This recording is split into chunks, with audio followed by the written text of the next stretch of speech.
ದೇವ್ರ ವಾಕ್ಯಗಳು ಹೇಳ್ತದೆ, ದೇವ್ರ ವಿರೋಧವಾಗಿ ನಾವು ಪಾಪಗಳನ್ನು ಮಾಡಿದ್ರೆ ಯಾವ ರೀತಿ ನಮ್ಮನ್ನು ಕಿತ್ತಾಕ್ತೀನಿ ಅಂತ ದೇವ್ರ ವಾರ್ತೆಗಳು ಹೇಳ್ತದೆ.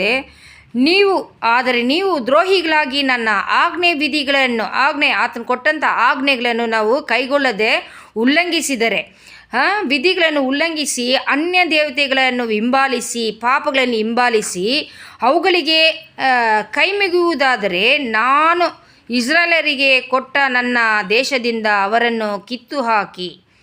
ಅಂದರೆ ನಮಗೆ ದೇವ್ರ ವಿರೋಧವಾಗಿರುವಂಥ ಆಜ್ಞೆಗಳನ್ನು ನಾವು ಕೈಗೊಂಡು ನಡೆಯದೇ ಹೋದರೆ ಆತನು ನಮಗೆ ಕೊಟ್ಟಂಥ ಆ ಪ್ರಾಮಿಸಿಂದ ನಮ್ಮನ್ನ ದೇಶದಿಂದ ನಮ್ಮನ್ನ ಕಿತ್ತಾಕ್ತೀನಿ ಅಂತ ದೇವ್ರ ವಾರ್ತೆ ಹೇಳ್ತದೆ.